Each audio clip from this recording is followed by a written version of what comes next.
Quando o Império é atacado por invasores estrangeiros e uma praga mortal, os cidadãos romanos culpam a nova religião do cristianismo por irritarem os deuses pagãos do Império. Desesperado, o imperador Décio apela para a violência, sacrificando as vidas dos cristãos para recuperar o auxílio dos deuses. Agora, ameaçado pelo ataque bárbaro em todas as frontes, o povo de Roma vive com medo constante. Como a crise aumenta, os rebeldes tomam o controle, dividindo o império contra si mesmo. Até que um novo soberano emerge. O nome dele é Aureliano, e ele unifica o império utilizando sua maior reserva de força: o exército. Roma, ascensão e queda de um império, o imperador dos soldados.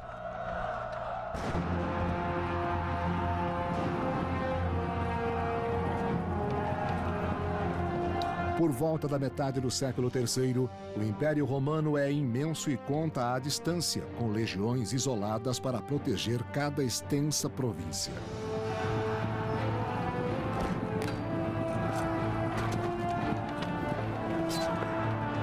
As tropas a este ponto eram forçadas a uma situação onde às vezes tinham que contar com o espírito de iniciativa.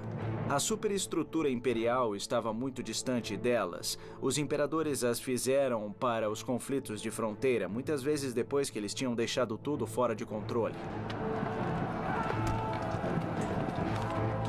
Na ausência do imperador, os soldados às vezes tomam as questões de liderança em suas próprias mãos. O imperador não pode estar lá. Então existe um pouco de impulso. E assim surge alguém que seja capaz de fazer o trabalho por ele e provavelmente irá se chamar de imperador para recuperar o apoio local para vencer os bárbaros que estão ameaçando a integridade das províncias. Atrevendo-se a criar seus próprios imperadores, os exércitos de fronteira agora declaram a independência de Roma. Como esses exércitos escapam para as fronteiras do leste e oeste, formando seus próprios impérios, a fronteira do norte de Roma é atacada pelos bárbaros alamanos em 269 d.C.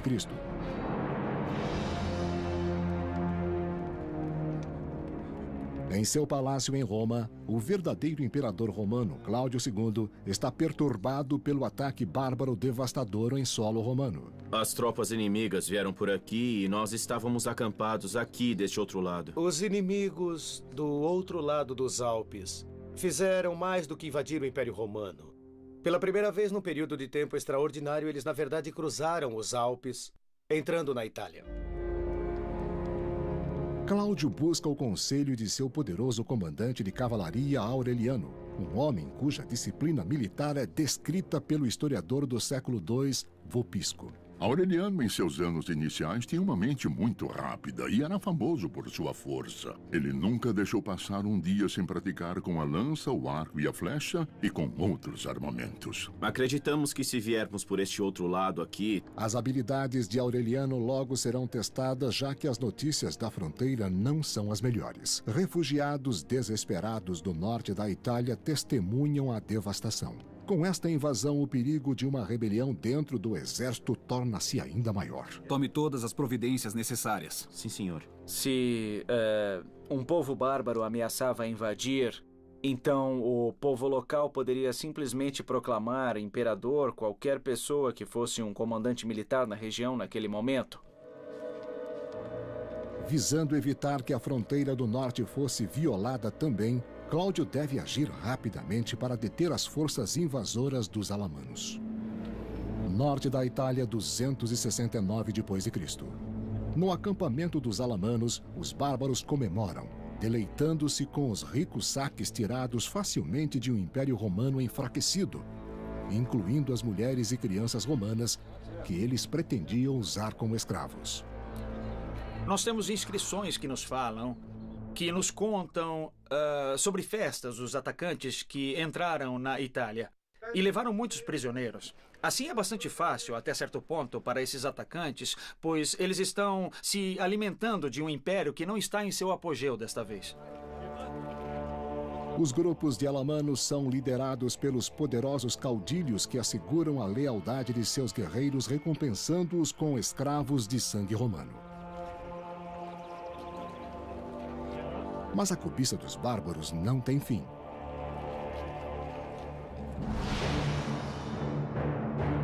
O imperador Cláudio é forçado a marchar com seu exército de Roma, encontrando os guerreiros alamanos no lago de Garda, no norte da Itália. Cláudio e seus homens enfrentam um inimigo brutal. O historiador do século IV, Amiano Marcelino, escreveu: Adiantando-se com mais pressa do que cuidado, eles se jogavam sobre nossos esquadrões a cavalo com terrível ranger de dentes e mais fúria do que ao usual. E um tipo de loucura reluzia de seus olhos. O imperador Cláudio também está se excedendo seriamente, mas ele tem uma arma secreta ao seu lado: a poderosa cavalaria do comandante Aureliano.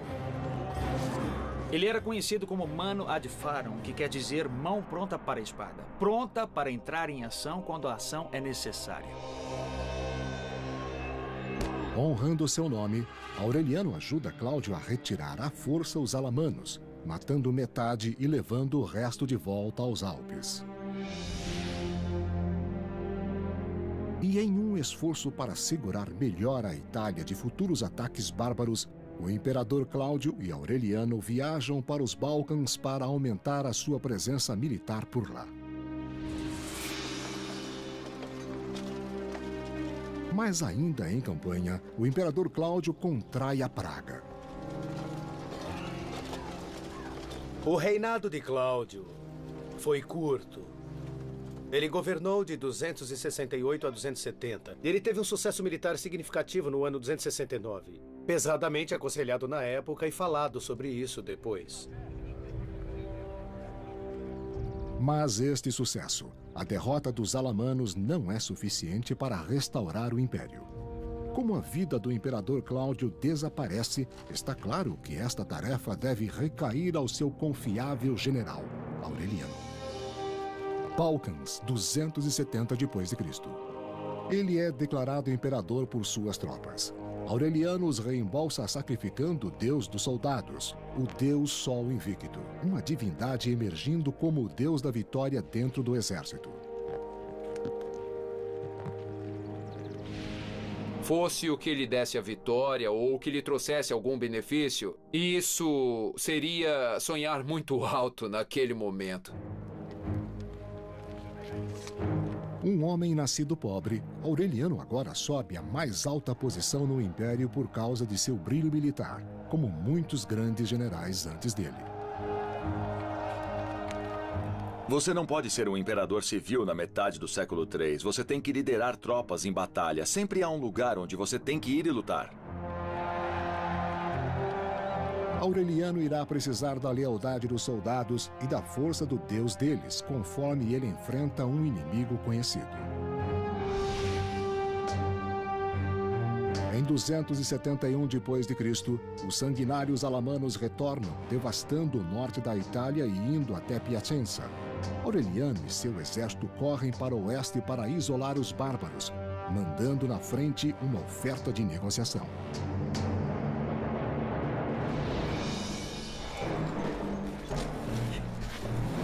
Mas os alamanos tinham outros planos.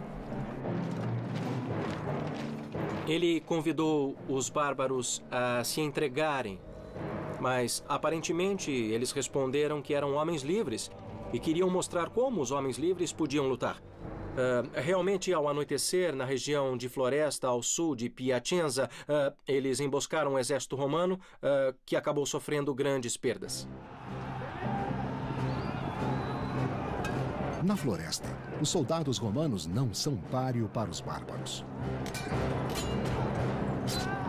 Por que uma emboscada foi um sucesso tático tão grande contra as tropas romanas e principalmente a resposta encontra-se na formação de organização do exército romano. Eles eram treinados, a disciplina consistia em treiná-los para, na verdade, lutar em fila, em formação. Evidentemente, você pode fazer isso apenas quando existem condições onde você pode desenvolver essa formação, que não é o caso na área de floresta. É desnecessário dizer que os bárbaros sabiam disso. Pegos em uma armadilha na floresta, o exército romano é lançado na confusão e é disperso. Para Aureliano, a derrota é devastadora. As tropas são, de alguma forma, muito leais aos seus próprios comandantes, mas elas também são muito volúveis, então se o imperador está vencendo, elas estão felizes em apoiá-lo. Uma vez que um imperador começa a perder, então, certamente ele está liquidado. Aureliano reuniu as tropas que sobreviveram, rezando para que elas permaneçam leais. Ele necessita delas agora mais do que nunca para evitar que os alamanos cheguem à cidade de Roma. Quando os exércitos da fronteira de Roma libertam-se do resto do império, as legiões do imperador Aureliano são deixadas indefesas contra os ferozes bárbaros alamanos, agora indo para o coração da Itália.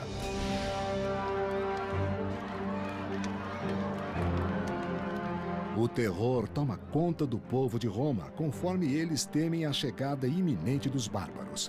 Desesperados, muitos fogem da cidade. A derrota do exército romano, do exército aureliano, criou pânico em Roma, porque não havia nenhuma força para ficar entre os bárbaros e a cidade.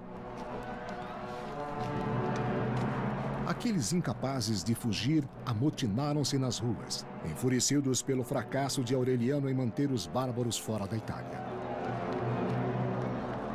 A população de Roma não parecia ter entendido que, tornando-se uma vasta cidade no meio de um império, cujos exércitos concentrados na fronteira os abandonaram, ela era peculiarmente vulnerável se um exército, na verdade, entrasse na Itália. Mas antes que os guerreiros alamanos possam alcançar a capital, Aureliano é finalmente capaz de isolá-los em Fanum, a 290 quilômetros de Roma.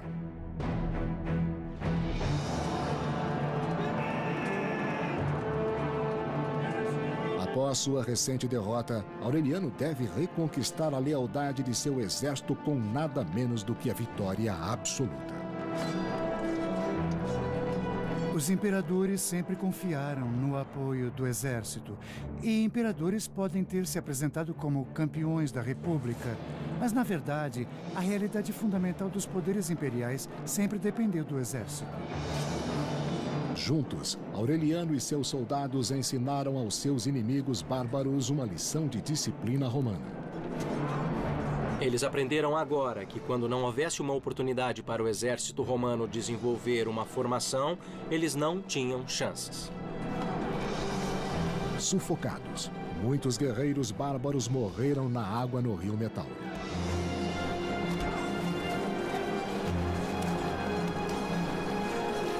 A vitória de Aureliano afasta finalmente os alamanos da Itália.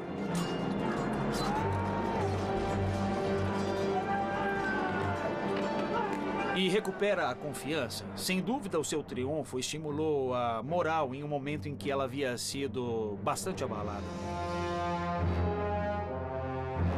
Mas o difícil triunfo de Aureliano na Itália é rapidamente ofuscado pelas notícias do surgimento de um conflito vindo da cidade de Palmira, na fronteira leste do Império.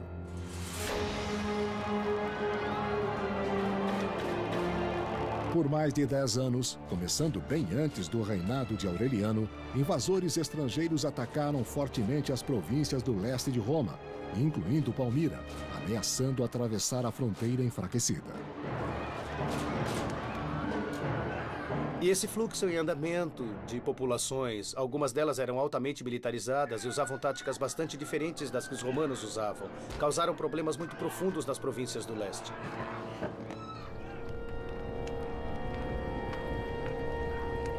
Próximo do deserto da Síria, longe da proteção de Roma, o povo de Palmira enfrentou a devastação de seu exército sozinho.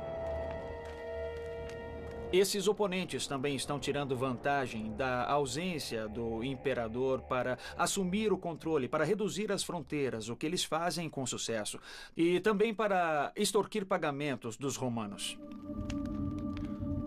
Contando os corpos de seus mortos, os palmirianos finalmente se cansam de esperar por ajuda da distante Roma.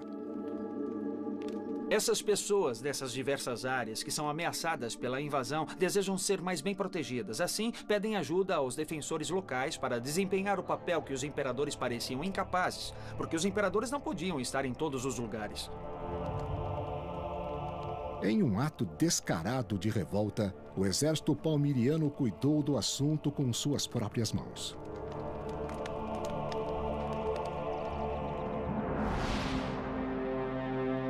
Como resultado da década passada, as províncias do leste intitularam-se Império Palmiriano, libertando-se de Roma. Agora elas fazem uma ameaça direta contra o imperador Aureliano, tomando a terra fértil romana do Egito. Egito, 271 d.C.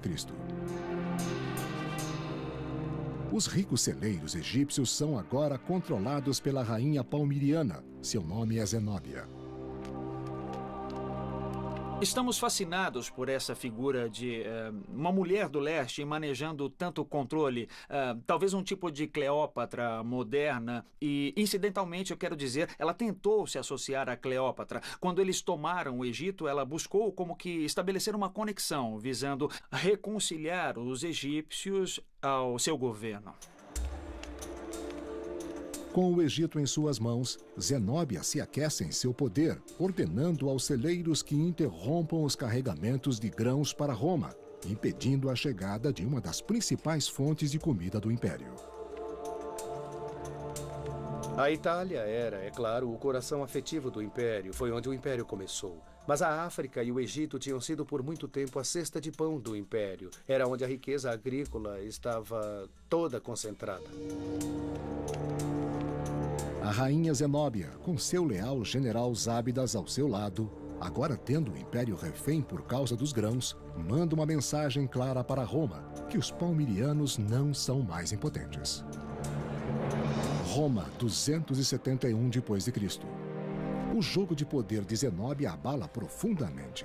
Em Roma, Aureliano encontra o povo desesperado e faminto com a falta de grãos. Embora ele ordene às suas tropas que dividam seu pão com as pessoas, isso não é suficiente. Naturalmente, o Egito era o celeiro de Roma e, portanto, uma interrupção no suprimento de grãos para Roma era uma ameaça enorme para qualquer imperador, particularmente para um que já tinha tido conflitos para administrar Roma. A ameaça de fome deixa os romanos irrequietos e nervosos. Tendo perdido território para os exércitos do leste e oeste, o Império agora enfrenta rebelião em Roma.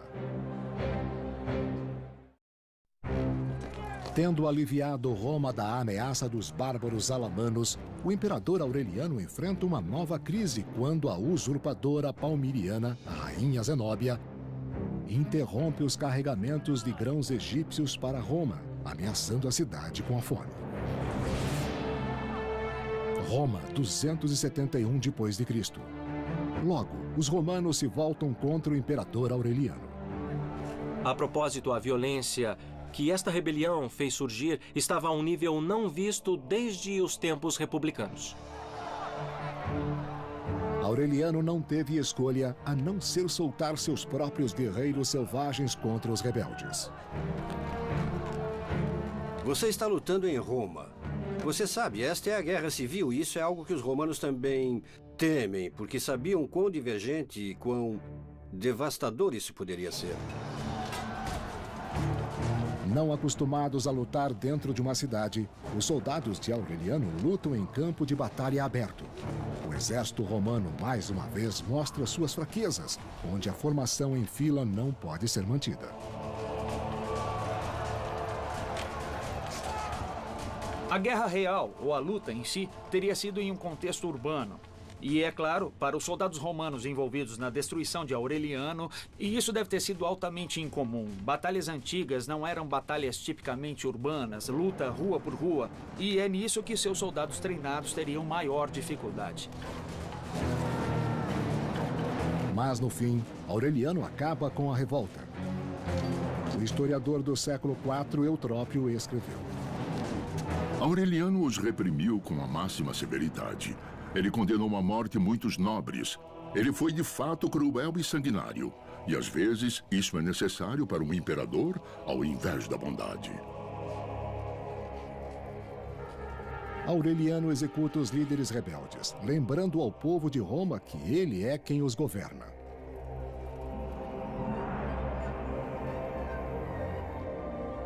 O imperador esmagou a resistência.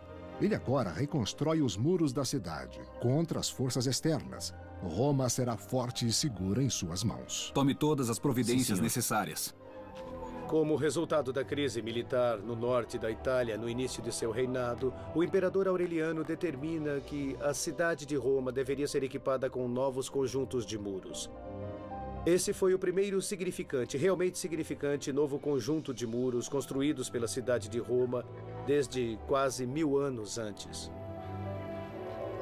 Aureliano agora se volta para a crise do Império da Palmira. Ele deve obter seu suprimento de grãos para evitar a fome em Roma. Suas rações de pão não irão durar para sempre. Bem, Aureliano estava determinado a reafirmar o controle sobre todas as áreas de seu império e assim ele vai para leste em 272 para recuperar o controle. Seu primeiro alvo é a antiga cidade romana de Antioquia, então parte da região maior chamada de Síria. Antioquia, 272 d.C. Antioquia é uma cidade movimentada, inestimável para Roma como um centro rico em comércio. Mas agora, sob o controle do Império Palmiriano, ela se torna um porto seguro para a fugitiva rainha Zenóbia. Zenóbia e seus generais sabiam com certeza que a Antioquia seria a primeira cidade, a primeira coisa que Aureliano teria conquistado ao entrar na Síria. Assim, ela se defendeu com uma barricada na cidade e Zábidas conduziu o exército para a planície de Orontos, a oeste do lago Antioquia. Zenóbia desfruta de seu prestígio, feliz por deixar seus generais prontos para a guerra, do lado de fora dos muros da cidade.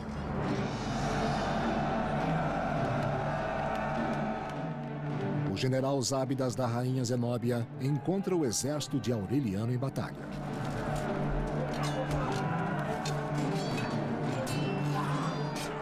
Você tem muros de romanos chegando em filas. Homem a homem, punho com punho, não pode matar ninguém até que olhe nos olhos. Você tem braços sendo cortados, mãos sendo cortadas, machucados no pescoço, no rosto. Mas os seus soldados de infantaria caem nas mãos dos palmirianos. Aureliano sabe que sua única chance é derrotar o general Zábidas.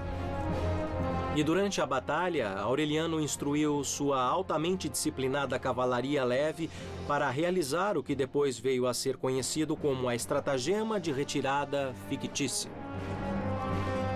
A cavalaria leve de Aureliano finge fugir, enganando os palmirianos, iniciando a perseguição, deixando a proteção das principais filas atrás deles.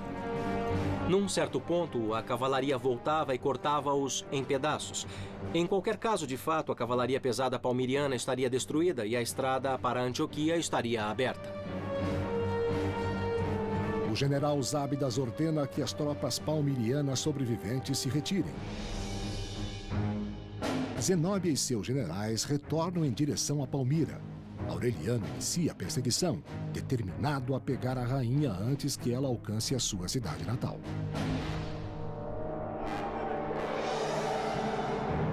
Mas no deserto siriano, Aureliano enfrenta um obstáculo inesperado.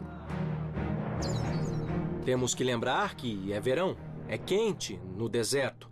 Então, importunados pelo verão quente e os nômades árabes que tinham permanecido leais a Zenóbia, Aureliano e seu exército foram perseguidos ou empurrados para Palmira. Mas um ferimento de flecha retarda a perseguição de Aureliano, dando a Zenóbia tempo de chegar em segurança a Palmira. Amaldiçoando seus atacantes nômades, Aureliano promete capturar a rainha deles. Em 272 d.C., o imperador Aureliano derrota o exército da rainha Zenóbia na Antioquia, mas em perseguição à rainha em fuga, Aureliano é emboscado, permitindo que ela chegue em segurança a Palmira. Agora, com ordens para se render a Aureliano, que sitiou a cidade, Zenóbia escreve a ele uma contundente repreensão no estilo da sua modelo Cleópatra. Seja lá o que deve ser alcançado em questões de guerra, deve ser feito só pelo valor. Você exige minha rendição. No entanto, você não estava consciente que Cleópatra preferia morrer como rainha do que permanecer viva, por mais alta que fosse a sua classe social. Apesar da sua ousadia, a orgulhosa rainha sabe que ela não está segura na cidade por muito tempo. Ela rapidamente se prepara para viajar. Palmira em si não está realmente pronta para um cerco. Eles construíram algumas defesas muito rapidamente e claramente Aureliano tem algum apoio dentro da cidade, mas ela não aguenta por muito tempo. A rainha Zenóbia e seu general Zábidas fogem com o cair da noite, escapando de Aureliano novamente. Em 272 d.C., Zenóbia corre em direção à Pérsia, chegando até o rio Eufrates, nos dias modernos o Iraque. Mas os soldados de Aureliano continuam em perseguição. Nos bancos do Eufrates, a rainha oferece ao barqueiro ouro para cruzar o rio. Não sendo atendida, o ameaça. Mas é tarde demais para salvá-la. Ela foi interceptada e capturada pela cavalaria romana. Eles levaram Zenóbia, seus conselheiros e generais como prisioneiros de guerra e os colocaram em julgamento. Sem conseguir escapar, Zenóbia sabe que ela logo irá enfrentar Aureliano. Palmira, 272 d.C. Tendo reconquistado o trono da Palmira, Aureliano finalmente enfrenta a rebelde Zenóbia, uma mulher cuja audácia ele não pode deixar de, no mínimo, admirar. Em suas palavras: Que tipo de mulher é esta? Quão sensata em conselhos, quão estável nos planos, quão firme para com os soldados, quão generosa quando a necessidade chama e quão severa quando a disciplina requer. Mas, enfrentando a provável execução, a coragem de Zenóbia começa a diminuir. Zenóbia alegou que ela tinha sido desencaminhada por maus conselhos, o que fez com que seu conselheiro fosse levado à morte, bem como seu general Zábidas. Aureliano tem um destino diferente em mente para a bela rainha, uma vez que eles retornem a Roma.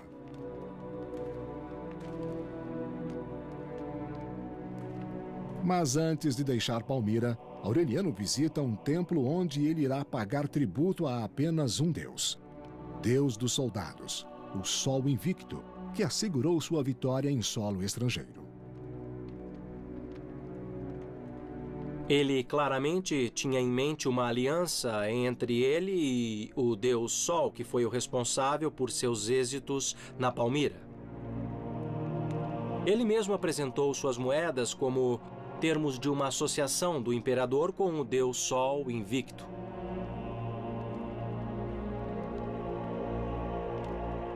Estamos indo para essa dimensão de associar o imperador muito intimamente com uma divindade em particular que claramente deu o sucesso que Aureliano tinha desfrutado. O povo pode acreditar.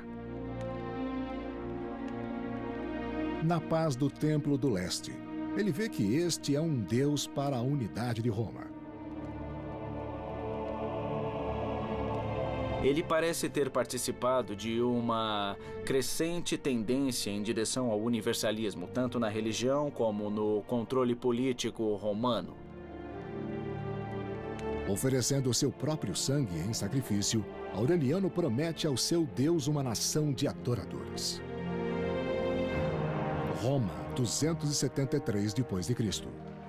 Tendo recuperado o leste e a ração de pão de Roma, Aureliano é acolhido no seu retorno como um herói.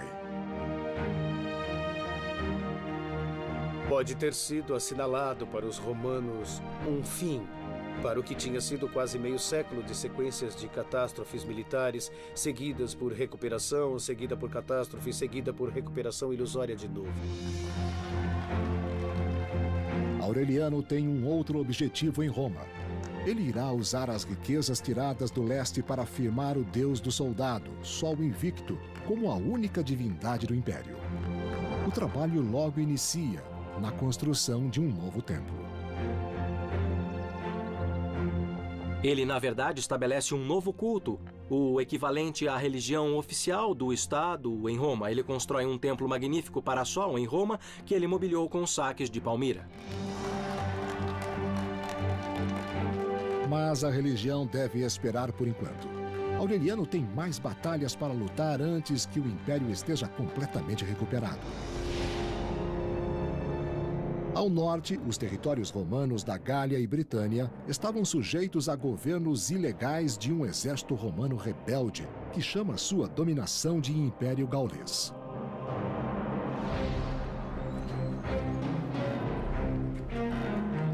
Parecendo a cada dia mais com seus inimigos bárbaros, os soldados gauleses desprezaram a honra romana, nomeando o arrogante general Tétrico, seu imperador.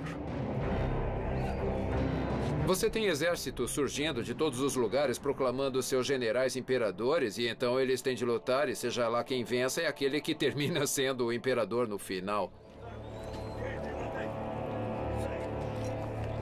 A separação do Império Gaulês foi, é claro, assustadora para os romanos. Foi uma grande perda, foi humilhante ter uma porção tão significante de um tradicional Império Romano nas mãos de outro homem.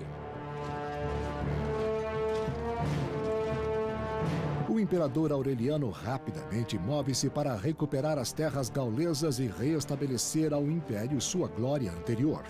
Tudo o que está no seu caminho é o general Tétrico e o exército gaulês. Tendo derrotado a rainha Zenóbia e recuperado o leste, Aureliano agora promete recuperar o território perdido no oeste para o usurpador Tétrico e unir todos os romanos sob um deus, o deus guerreiro Sol invicto, o deus dos soldados. Em 274 d.C., o Império Gaulês rebelde abrange a Gália e a Britânia.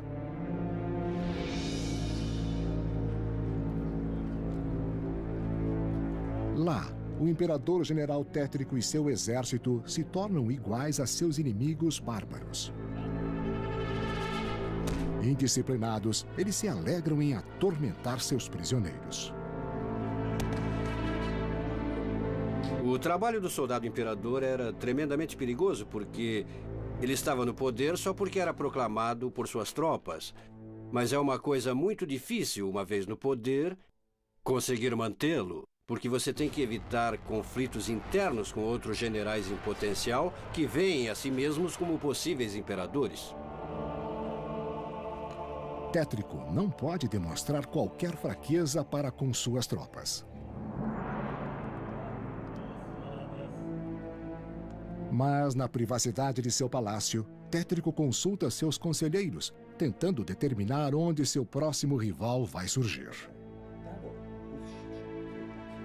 Tétrico conseguiu sobreviver nos anos anteriores a diversas disputas internas, algumas, na verdade, conduzindo a considerável derramamento de sangue entre líderes rivais na Gália.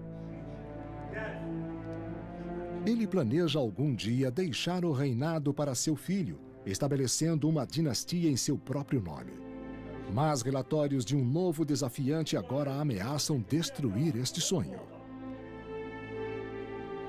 Parece ter ficado claro para ele que o resultado do seu sucesso estava no leste. Aureliano estava indo e já estava marchando na Gália na tentativa de reintegrar a Gália ao Império Romano. Com a notícia da aproximação de Aureliano, o inconstante general Tétrico culpa seus adversários, atacando violentamente qualquer um perto dele. Em 274 d.C., Aureliano marcha para Chalons, Gália, nos dias de hoje, a França, para enfrentar Tétrico e recuperar os territórios do oeste para Roma.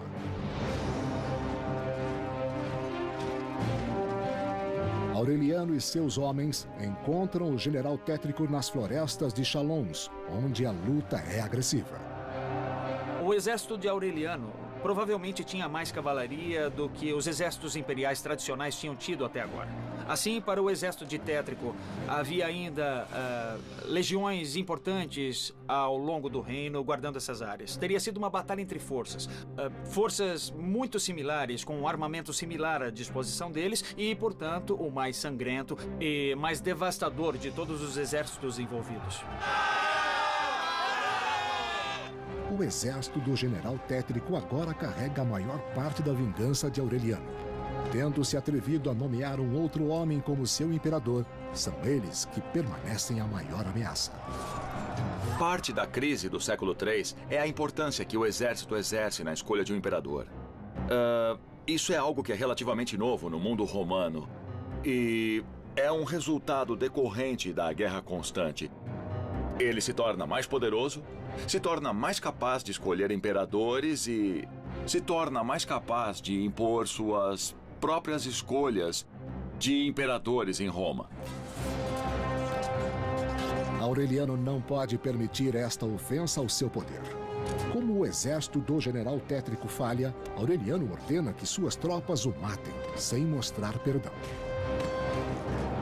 Algumas fontes dizem que Tétrico percebeu qual era o jogo antes mesmo da batalha, mas parece, no entanto, que ele lutou até o fim e este foi o fim de Aureliano que obteve a vitória. É o final dos esforços dele para reintegrar o Império. Ele faz o usurpador general Tétrico prisioneiro.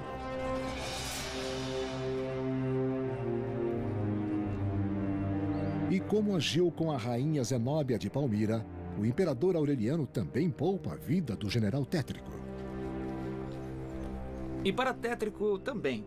Foi surpreendente que, particularmente um oponente em guerra civil, oponentes em guerras civis geralmente representam um grande perigo. Ele pode, depois de tudo, se voltar contra você. Mesmo assim, Aureliano demonstrou impressionante clemência em salvar as vidas desses dois oponentes. O exército gaulês do general Tétrico não tem tanta sorte. Eles recrutaram um imperador rival no oeste e agora irão pagar um preço alto por essa traição. Aureliano era um grande disciplinador, pelo que parece. Ele não tolerava rebeliões por parte dos soldados. Ele os conduzia duramente, mas era respeitado por eles. Para manter o respeito de seus próprios soldados, Aureliano sabe que a sua punição pela captura dos gauleses deve ser brutal e completa. Ninguém será poupado. Aureliano era um comandante militar bem-sucedido e, em alguns aspectos, alguém bastante selvagem, como talvez se deva ser. E ainda, o seu tratamento a Tétrico foi incrivelmente generoso. E é neste espírito generoso que Aureliano retorna vitorioso a Roma. Roma, 274 d.C. Depois de 4 anos de campanha incessante, Aureliano comemora a reunificação do Império com uma parada de triunfo espetacular, mostrando os capturados de mais alto nível de cada conquista.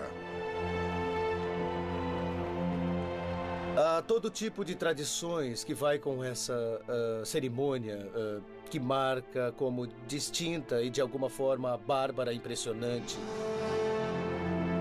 A presença do imperador Aureliano em Roma e a presença do imperador para comemorar uma verdadeira vitória militar era um evento de romances para toda uma geração. Os usurpadores derrotados, Zenóbia e Tétrico, estão na parada também. É a evidência dos êxitos de Aureliano do leste a oeste. Era um espetáculo humilhante estar na parada em Roma como um líder inimigo capturado. Isso implicava que esse líder ficara sem coragem para morrer em batalha. Embora eles possam estar humilhados, Zenóbia e Tétrico e os outros capturados têm a permissão de viver concedida pelo generoso imperador Aureliano. Ele também mostra sua bondade ao povo de Roma. O próprio Aureliano distribuiu fartamente pão, carne de porco, mas também nós sabemos que túnicas brancas de tecido egípcio e africano. Então era claramente uma demonstração muito generosa de força.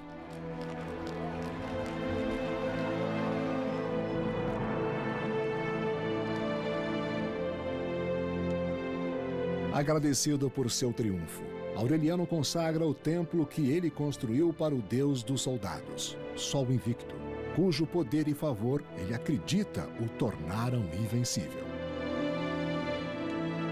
Muitos sábios acreditam simplesmente que se estava tentando fazer cumprir a conformidade entre os povos do Império por razões políticas e também por razões religiosas, e essas duas coisas não eram facilmente separadas na mente de um romano.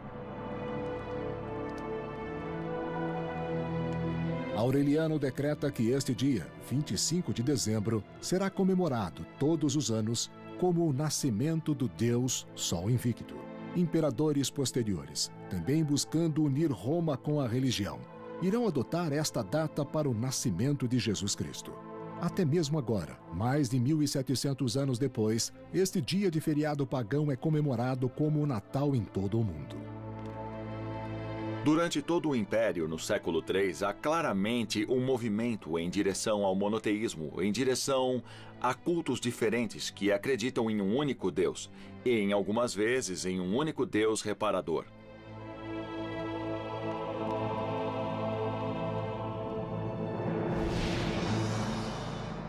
O Império Romano unido agora se estende da Palmira à Britânia. Mas em 275 d.C., os bárbaros novamente causam destruição no leste. Aureliano marcha com seu exército para a Trácia para se preparar para a batalha. Trácia, 275 d.C.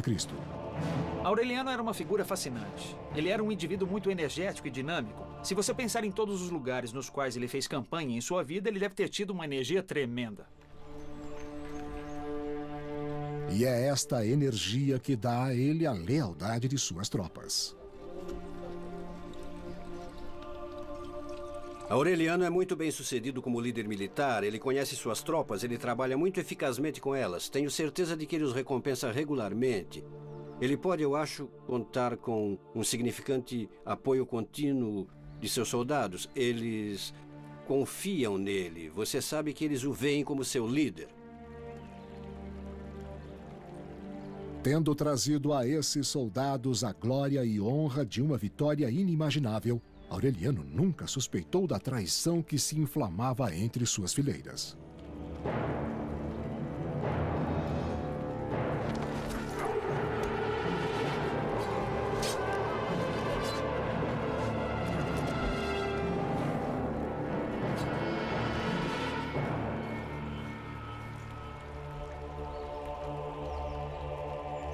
O assassinato de Aureliano é de novo uma dessas coisas que são muito difíceis de explicar, particularmente quando ele estava sendo tão bem sucedido militarmente, quando as tropas deveriam se sentir satisfeitas com esse sucesso e com suas recompensas.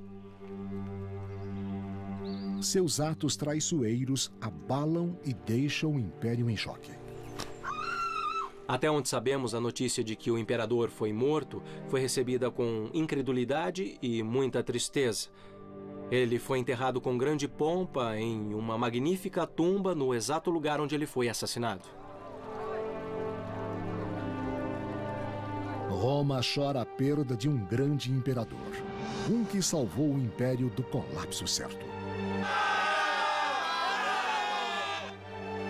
Eu acho que a importância de Aureliano está no fato de que é o início da recuperação romana, da máquina romana central voltando à vida. Ele a conduziu para a reunião do Império, para trazer tudo sob seu controle central. Mas no final, nem mesmo o Deus dos soldados pôde protegê-lo das espadas dos traidores e o império que ele havia trabalhado tão duro para unir se fragmenta novamente.